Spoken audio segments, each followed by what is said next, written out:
Okay, yeah. It'd be right there. Okay. So there's a little bit of work they have to do. I don't even know what Definitely. they've done to it because next to that is just a big storage area. Right, I yeah. don't know. We'll find out. The session explores the Dana basement. Yeah. You know? It's New I've been down there interactive before. episode. I was down there before it was redone when it was just a like the I thrift forget store what or it's whether, called. but yeah, where you could go get Oh. clothes. Clothes, yeah. Where you rent the and you return them and whenever you Yeah, don't what was need that called? Something closet. Closet for a cause? No. That's a good name. That's but a good no. name. You Yeah, should I'm gonna propose trademark that Yeah. right before anyone can take it. Oh, that's gonna drive me crazy. I heard that so much in the Senate. I don't know if anyone took over that role, but I'm not sure. back Did when you I was a ever? freshman, email. Did you ever go in there and Yeah. get something? Oh yeah, there was a ton of stuff. There's pants. I mean, men and women. Anything, every sizes. They had something that would fit you. Yeah. I mean, you're a muscular dude. I mean, at the time I was a lot smaller. Yeah, I was that's quite right, skinny because back you got then. a suit top to go to that one. Yeah, I went to like an event. event Yeah. or something. Did Yeah. it help you at the event? Yeah, I mean, it matched my outfit because I needed like a jacket because I'm not buying a jacket. So they had like a little simple gray jacket. That, Nice. That's really cool. Who buys jackets? Yeah, who buys No one. Well, not Nick. Clearly. Yeah. Well, I was also struggling because like I had to get like a tie, and then I went to Hawks. Do you know Hawks in the mall? Yeah. I went there, and they gave me like a $12 like suede super silky tie, like Okay. very cheap. But I couldn't go to JCPenney's. I mean, it was You made it sound like it was really nice. Yeah. I was Oh, like, it was a that's good like a outfit, nice yeah. tie. It I liked wasn't it. nice. Was it? it was a white tie especially. Oh. A nice thick like glossy white tie. White?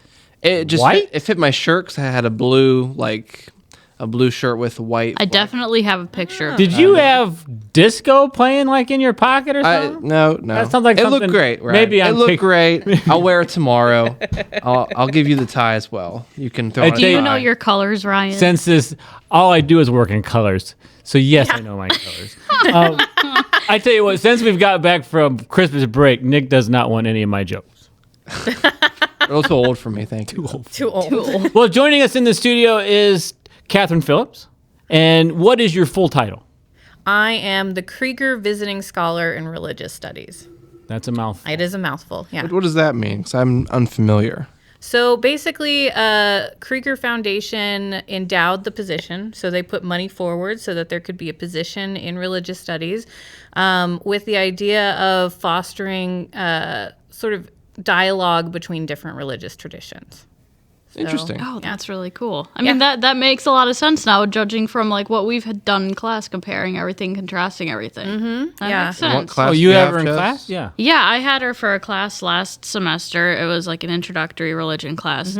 And now I'm in Approaches intro- to religion. Yeah. Everyone take it. It was a good class. I didn't really know, because that was one of my options that I had to take to get a degree. I'm like, I don't really know what to think about it. And it ended up being really fun. We got to do a lot of cool stuff. I learned a lot from like a scholarly perspective instead of having everybody try and like mash everything together, which is perfectly fine. But sometimes it gets misconstrued, and it's just like, it was good. It was a good class. And that's like, isn't that like part of the course requirements for CJ, right? I think that was probably my humanities class for Pretty sure you criminal said justice. that. Yeah, So, I think so. That class fulfills requirements for HPM, historical, political, multicultural. I think that's what the CLO stands for. gotcha. So it does fill up pretty quickly, usually because of that also. So that's nice. We had a good bunch of It was a people. good, it was a full class. It's a full class again this semester. Oh, that's great. So yeah, it's good. But yeah, so I mean, I try to make all of my classes kind of come from different perspectives, different worldviews, and so forth. Really to me, religious studies is basically diversity training.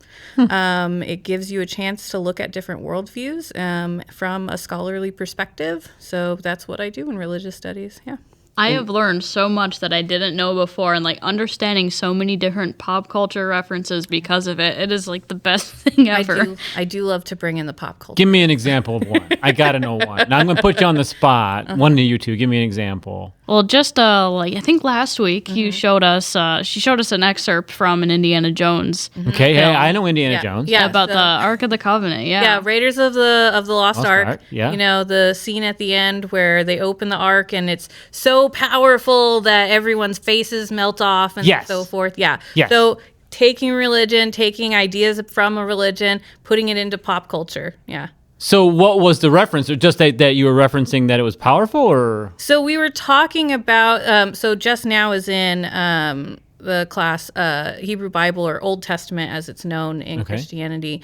And so we were talking about the Ark of the Covenant and sort of different ideas that you get from the Bible about the Ark of the Covenant and it being so very powerful, and they take it into battle and it's able to, like, you know, help them in this divine power and so forth. And so this is a great pop culture reference to sort of understanding that, how that power is kind of, you know, how it's portrayed in the Bible. Yeah. So can I ask your opinion? Do you think there's an Ark of the Covenant? I know that's not necessarily what you're talking about, but I mean, just opinion. Yeah, just opinion. I think there probably was at some point. Sure. I don't know that it still exists. There are churches that claim that they have it, like one in Ethiopia, for example, claims that they have the Ark of the Covenant. Oh, I haven't heard that. Yes. Okay. They claim that they have it. I kind of doubt that might be true, but who knows? I mean, they won't let anyone see. So really, it's who knows? Who knows? Who knows? Yeah. From what I've been led to believe as a Christian, the Ark of the Covenant, for anyone that doesn't know, it says that it's like a tomb or whatever that they like packed away, and it potentially contains the Holy Spirit. That's kind of what they say to believe. But So it's a tomb? yeah, so it's like, you know, from Indiana Jones, it was like a casket or whatever, and So- it had. Yeah, it's not exactly a casket or a tomb. The idea is that when, and now we're getting really into Yeah, we're getting deep now. Yeah. Hey, that's why it's a discussion. So in Exodus, Moses goes to Mount Sinai, is talking to God, gets like the 10 Commandments and things like that, and gets specific instructions for an ark to be built. And this ark is supposed to contain the tablets that the 10 Commandments are written on. As well as a few other things like a jar of manna that they, you know, collected in the desert, in the wilderness, and so forth. So yeah, but it's supposed to be this very powerful thing. It's supposed to be, it was placed in the temple when there was a temple in Jerusalem, in the most sacred spot in the Holy of Holies of the temple. And only once a year, the chief priest or high priest was allowed to go into that area and sort of make atonement for the people of Israel and so forth. Huh. According to the Bible. Okay. The one thing I think I've heard is that, I don't know if it was in Revelations, but they say that like around the time of like what would be a potential like second coming would be when they actually would discover it, apparently, because no one has it, or else they'd be like, hey, look, it's dark. Right. Yeah. So I don't, that could be in Revelation. I don't have Revelation memorized. So you could be totally right.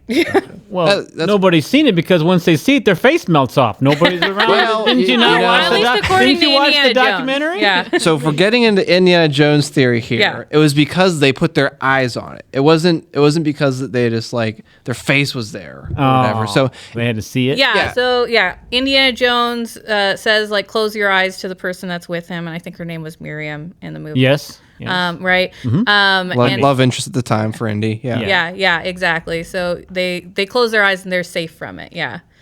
So So, as a religious scholar, can you watch a movie like that and just enjoy it as a movie, or Oh, you're yeah. like, oh, gee, no way? yeah, no, I bring up pop culture references all the time. I love them. They are, you know, they're very special to me. As someone who likes to spend a lot of time watching TV and movies, I really enjoy when there are religious references in pop culture. Okay. Yeah, so I like it. And also, you know, as a scholar of religious studies, we practice this thing known as epoche, or suspension of disbelief. Okay. So I can also apply that to movies. You know, like I go to Marvel movies and I watch Spider-Man swinging from Yeah, you know, buildings, yeah. and I'm okay with that, right? Like Yeah. this is the same kind of idea, suspension of disbelief. Like even if you know that that's maybe not how it's described in the Bible or something, like I can still have fun. So I will say one of the funniest religious references in movies to me is when I think it's in Mel Brooks when he comes down with the 15 commandments. And then one falls. And then one falls, 10. and he's like, the 10 10 commandments. Yes. That to me is just, it's really funny. Yeah. I think that's History of the World Part 1, if I remember right. I don't really remember, but I just remember that part of that movie, and it's just so funny. What does the term visiting scholar mean? Can you explain that? Yeah, so basically this role, this Krieger Visiting Scholar, is supposed to rotate every 2 years. Okay. So there will be another person at the end of my 2-year position that will take over, and the idea is to bring in new people to teach different things, whereas my background is in gender and sexuality in religion, so I teach a lot of special topics courses on that. So getting someone else who will have a different sort of specialization and so forth, so that we're continuing to have sort of new blood. Different thoughts to keep it fresh, maybe? Yeah, exactly. Right, Okay, exactly. So it's supposed to be a rotating position. Very interesting. Is this your first year here? This or is my second first year, First year. I was thinking because I don't remember hearing about you last year. I'm like, oh, that's pretty cool. Yeah, so I'll have one more year in this position. Okay. Well, that's Just since you're visiting, what would be like your background, like where you're from and like what you've done before? Or? Yeah, so I'm from sunny Southern California. Yeah. Really? Yes. Interesting. Okay. Okay. I got my Ph.D. at the University of California, Riverside. So that I finished that in 2020, right basically when everyone went into lockdown. I finished my dissertation during that time, which was a special kind of challenge. Oh, yeah, I can imagine. Yeah, like doing a PhD and writing a dissertation is a challenge in its own, but doing it during a pandemic is a little interesting. But yeah, so that's where I'm from. So like I said, my background is more in gender and sexuality studies and religion. My dissertation looked at what people tend to refer to as trans saints.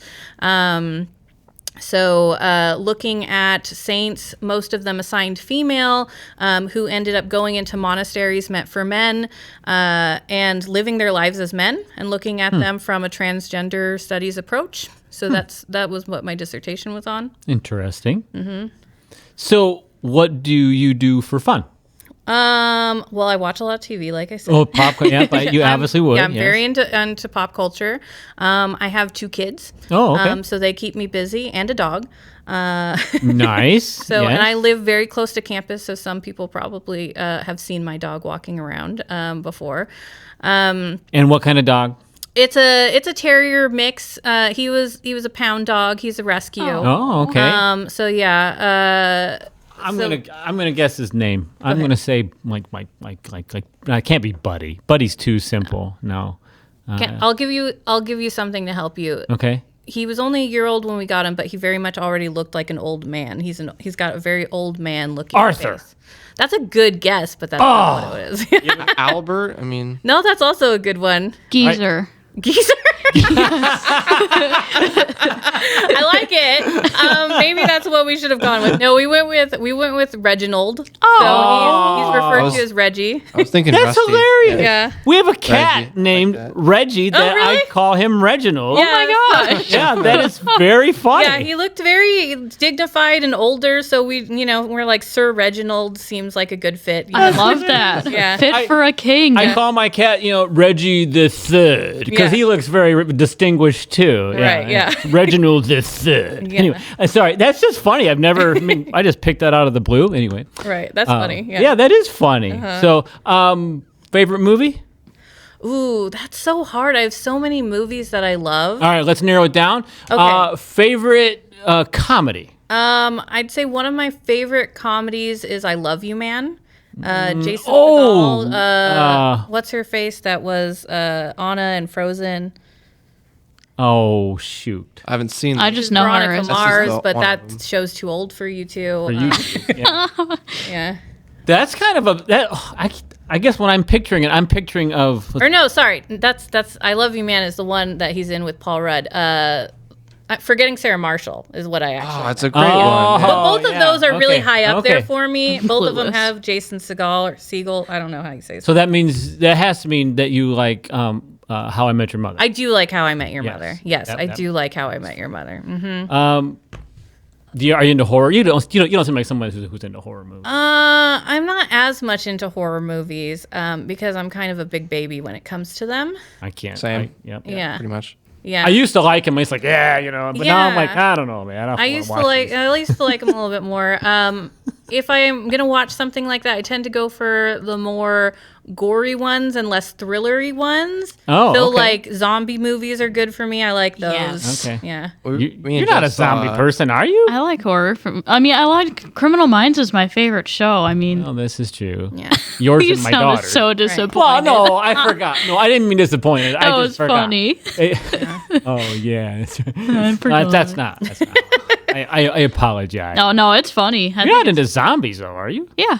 No. Yeah, I used You've to play never like the mentioned- zombie game when I was like littler with my dad on Facebook. No. Well, she's And a, Plants she's a vs. veteran Zombies. Plants I- vs. Zombies yeah, player. Actually, I Yeah. have videos. That was- I have YouTube videos still what that from is, when I Ryan? was like The 13 game? of Plants vs. Zombies. Yes, Nick, I do. Okay, yeah. Plants vs. Zombies was one of the only video games that I've ever beaten. It's such a good video it's a good game. one. It's so Good fun. You can beat it? Yeah. Yeah. It eventually Huh. run out of levels. Yeah. Yeah. Right? Yeah. Well, I know. I've never beaten anything in my life when it comes to games. I mean, come on, man. They're too hard. Pong, I mean, you can't really just beat lose. Pong. Exactly. It just gets so, faster and the computer gets wins. faster. Yeah. So that's your experience on You've never played Pong. Of course I have. The one where you the Describe slider? it to me.